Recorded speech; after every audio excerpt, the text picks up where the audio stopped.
Tomás, buenos días. La primera pregunta es, ¿cómo recibió esta decisión de la justicia boliviana que en tiempo récord pisó el acelerador y borró con el codo lo que escribieron con la mano hace un par de años cuando arrancaba el gobierno de Luis Arce? Ahora que se van, ya las cosas cambian, Tomás. Bueno, hermano, las noticias son preocupantes. Yo creo que siempre digo esto, que la impunidad crea más impunidad, la justicia crea más justicia. Y esta decisión o decisiones, liberar personas que estaban involucrados en el golpe, personas involucradas en las masacres, como Áñez, es muy preocupante y yo creo que va a crear más violencia en Bolivia. Si no hay justicia, abre la puerta para cualquier cosa. Entonces, estoy preocupado sobre lo que va a pasar en Bolivia, a la gente, pero también al sistema judicial en Bolivia, porque no debe ser algo independiente, pero muchas veces sirve los que tienen poder políticamente y económicamente, y yo creo que esto es otro ejemplo de utilizar el sistema judicial para avanzar una política, lamentablemente. Ahora, Tomás, cuando uno escucha las primeras repercusiones y reacciones de parte del arco político de Bolivia y dice, bueno, esto demuestra que ni hubo golpe el 2019 ni tampoco masacres. ¿Debemos tomar así o básicamente en su calidad de abogado, si bien la normativa es diferente, pero hay preceptos del derecho que rige, por lo menos en este lado del mundo, diríamos, ¿no? En la justicia occidental. ¿Es así? ¿Esto quiere decir las decisiones de la justicia o cómo lo interpreta Tomás? Bueno, como has dicho, el arco político, estos son respuestas políticas. Pero yo no soy político. Las personas que han investigado lo que pasó en 2019 no son políticos, son profesionales, son abogados de derechos humanos. Y literalmente todos que investigaron lo que pasó en 2019 dijeron que son masacres. Estoy hablando de las instituciones más importantes en el mundo, literalmente las instituciones más importantes de derechos humanos. Estoy hablando de la ONU, la CEDH, el GIEI, Human Rights Watch, Amnistía, la Clínica de Harvard, la Red Universitaria de Derechos Humanos, también Defensor del Pueblo en Bolivia. Todos que investigaron lo que pasó dijeron que son masacres. Entonces, los políticos pueden decir cualquier cosa, pero no han investigado lo que pasó. Están compartiendo sus opiniones basado en redes sociales o su discurso político. Y tenemos que recordar que muchas personas estaban involucradas en estos días. Tuto Quiroga estaba involucrado en el golpe. Él trató de limpiar la imagen de Áñez internacionalmente después de las masacres que fueron condenados unánimemente en el mundo internacional. Entonces, los políticos pueden decir lo que quieren, pero las investigaciones dicen algo totalmente diferente, que son masacres, y las personas, los autores principales son personas como Áñez. Tomás, hablábamos hace instantes con David Inca, representante de las familias, de los familiares, de las víctimas de Sencata, y decía, bueno, para recurrir a tribunales internacionales o a la CIDH, primero hay que agotar todas las instancias acá. Por la vía ordinaria, en el caso de Sencata, queda claro que no va a prosperar. Esa es la decisión de la justicia, a raíz justamente de también la instrucción del presidente del Tribunal Supremo de Justicia, y de ahí queda el camino del juicio de responsabilidades. Juicio de responsabilidades que deberá ser tratado, impulsado, debatido por la siguiente asamblea, que tiene una conformación por fuera prácticamente del movimiento al socialismo, y una fuerte presencia de, por ejemplo, personajes políticos que estuvieron en determinado momento con Yanine Áñez. Samuel Doria Medina, que fue su acompañante de fórmula, y Tuto Quiroga, que fue una especie de embajador internacional, ¿no? Casi un canciller 2.0. La pregunta ante esta situación es, ¿no puede ocurrir una búsqueda de justicia a nivel internacional si realmente no se agotan las instancias acá o pueden, y cuáles serían esos caminos. Bueno, como ha dicho David, tiene que intentar, por lo menos en Bolivia, si hay no la posibilidad de avanzar con un caso por razones políticos o si el sistema judicial no funciona, abre la posibilidad en los foros internacionales. Yo creo que la Corte Penal Internacional, la Corte de Justicia Internacional son más complicados. Lo más probable es un foro como el sistema interamericano. Y también, no para Áñez, pero personas como Murillo, si él no regresa a Bolivia, hay la posibilidad de un caso civil aquí en los Estados Unidos, como el caso de Goni y como Sancho Saín. Entonces, hay posibilidades y es algo que las víctimas deben explorar y estoy explorando con las víctimas, porque si Bolivia no va a avanzar con estos juicios que son muy claros, y has mencionado 2003, es algo muy similar. Primero, 2003 fue el mes más violento en la historia democrática de Bolivia. Noviembre de 2019 fue el mes segundo más violento en la historia democrática de Bolivia. Muchas personas en el gobierno de Áñez estaban en el gobierno de Goni. Pero cuando intentamos de avanzar con un caso en Bolivia, un juicio de responsabilidades de Goni, había muchos bloqueos, muchos obstáculos, como ahora.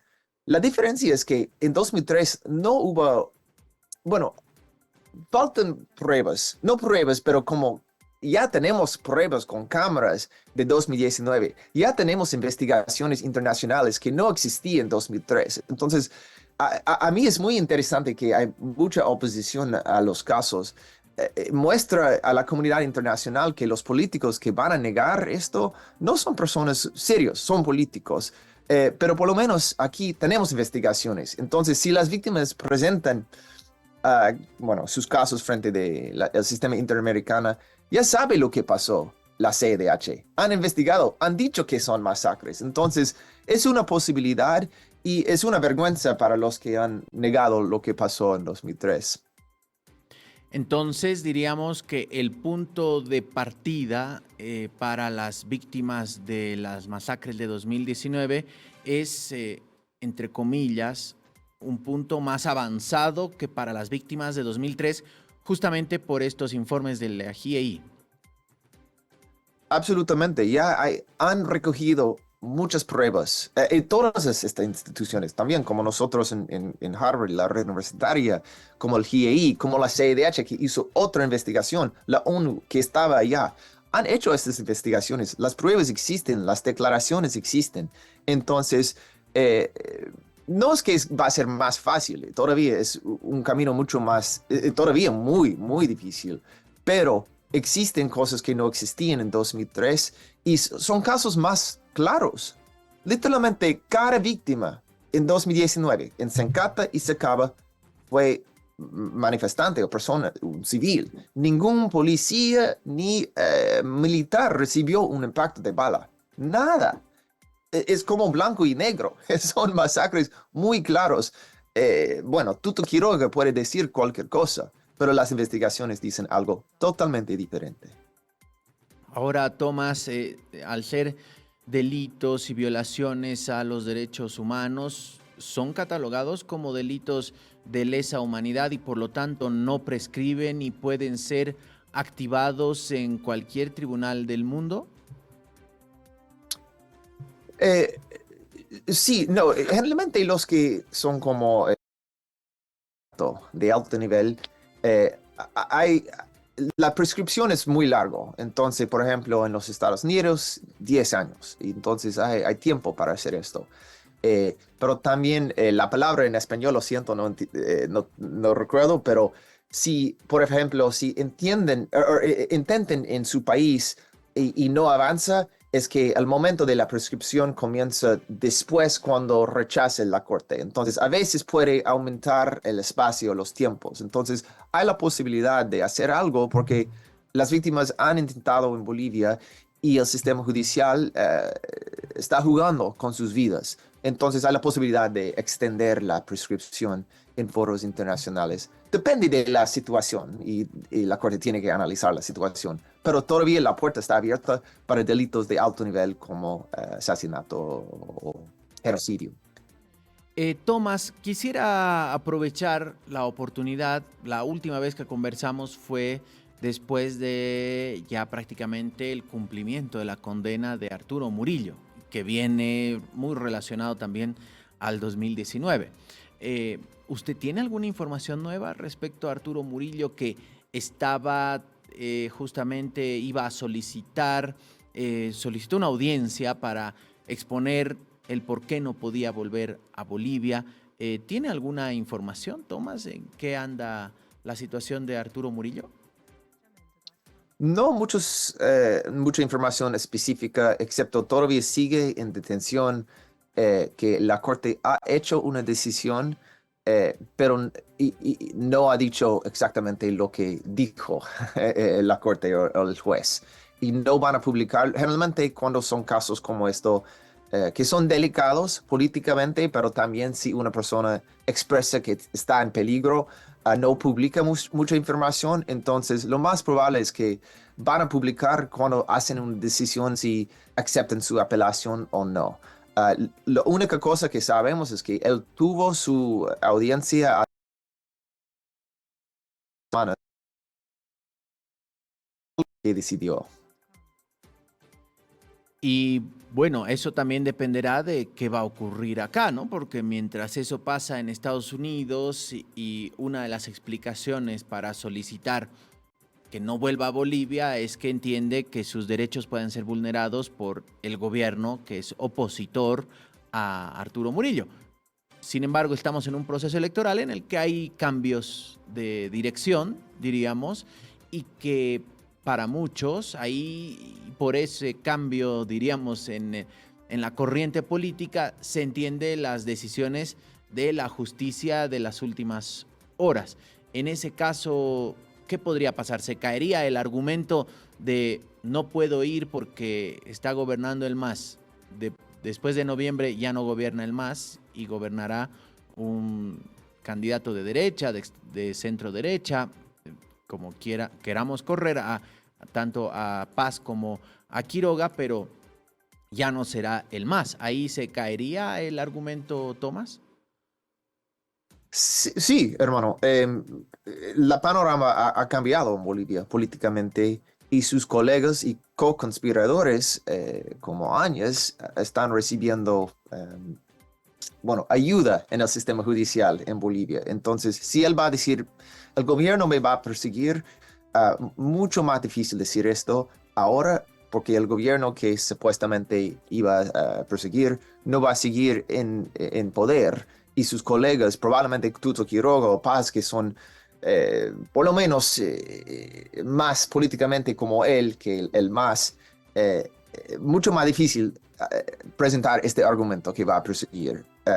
Entonces yo creo que la única buena de la decisión de la Corte hace días es que señala a los Estados Unidos que si él llega a Bolivia, no van a perseguir en la Corte. Perfecto. Tomás, ¿cómo ve ya, poniendo, diríamos, paréntesis a los temas que veníamos arrancando, cómo ha visto el proceso electoral boliviano? Nos imaginamos por su cercanía y simpatía con nuestro país, ha estado haciendo seguimiento a justamente lo que ha ocurrido. En términos generales, ¿qué podría decir de estas elecciones y de la inédita segunda vuelta que viviremos en octubre? Bueno, yo no soy político y las elecciones es algo para Bolivia. Yo soy gringo, no quiero participar en la política en Bolivia. Eh, entonces, no voy a comentar sobre izquierda, derecha, estas cosas, pero hay cosas que me preocupan sobre la situación. Si hay candidatos que van a negar las masacres de 2019, van a negar bueno, las reparaciones que merecen las víctimas de violaciones de derechos humanos, esta me señala que podemos ver más violencia y esta me preocupa. El discurso de algunas personas me preocupa.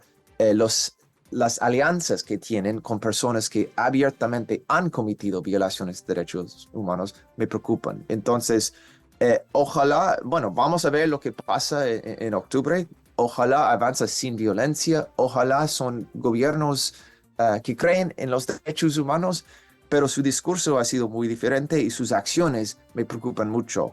Ah, pero lo bueno es que siempre yo tengo mucha fe en los movimientos sociales en Bolivia. Aquí en los Estados Unidos tenemos nuestros checks and balances, se llaman. El Congreso es un check y balance para el presidente.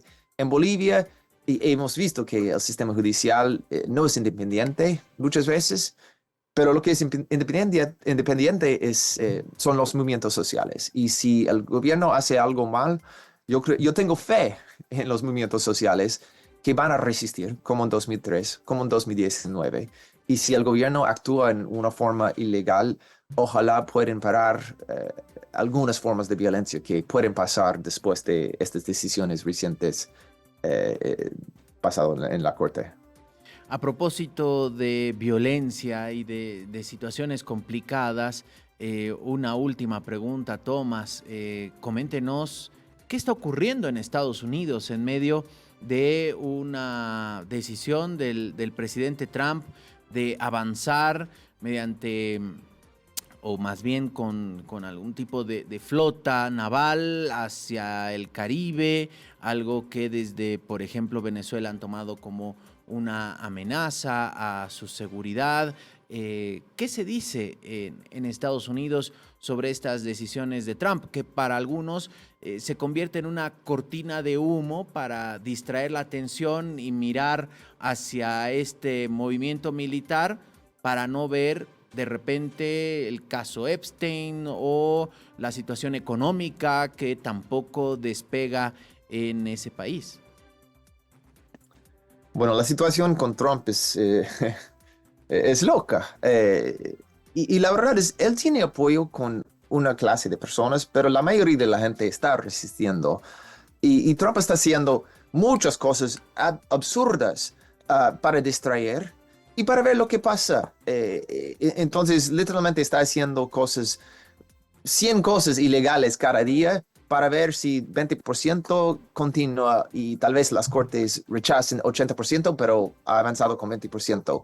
Pero como tú has mencionado, yo creo que por lo menos una parte es distraer de Epstein, porque él era amigo de Epstein, estaba involucrado con Epstein en varias cosas, incluso supuestamente con chicas, entonces está tratando de distraer, yo creo, en parte, pero también está tratando de mostrar su fortitud internacionalmente bueno, gobernar como un autoritario. Y esto es lo que me preocupa, es que sus acciones tienen consecuencias. Y con el cambio en Bolivia, cuando hay aliados, recordamos que Murillo era aliado de Trump, si hay un cambio de gobierno que es muy pro-Trump, uh, ellos tienen el green light para avanzar con la violencia que he mencionado, lamentablemente. Veíamos imágenes que llegaban de Washington, D.C. a propósito de justamente ya las fuerzas militares desocupando a personas que estaban en situación de calle, y unas últimas declaraciones que leí de Trump, usted me corregirá, Tomás, si no son ciertas, de que es que yo creo que a los estadounidenses les gustaría un dictador. ¿Es realmente lo dijo así? Y si fue así, ¿en qué contexto brindó estas declaraciones Donald Trump? Bueno, sí, Washington, D.C. ahora tiene militares en las calles. Es algo que no hemos visto en esta magnitud en los Estados Unidos. Los Ángeles, él ha dicho que mandar a soldados a Chicago también. Solamente están mandando a ciudades de la oposición, de los demócratas. Pero, como he dicho, la mayoría de la gente está rechazando estas acciones, pero está usando su fuerza como quiere. Y es muy preocupante. Yo trabajo también con muchos migrantes que han pedido asilo. También bolivianos, he hablado con bolivianos en Washington, D.C., que tienen miedo, que están escondiendo. Personas que son residentes legales, pero el gobierno ha más o menos secuestrado personas, ha mandado a otros países, Panamá, Salvador. Están hablando de mandar a África, otros lugares. Y estoy hablando de personas como que viven, que son de Siria, entonces llegan a Panamá, no saben cómo hablar en español, y él está actuando como, bueno, más como las 70s y 80s en Bolivia, o las 70s, perdón, que ahora, ¿no? Es como una dictadura en una forma, es muy preocupante.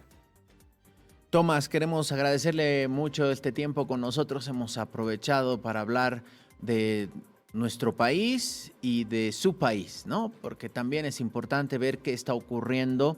No es solamente mirarse el ombligo, hay que ver qué ocurre alrededor para darse cuenta que el mundo está un poco loco, definitivamente. Gracias, Tomás. Un fuerte abrazo. Gracias, abrazos, hermano. Thomas Becker, abogado estadounidense, defensor de derechos humanos.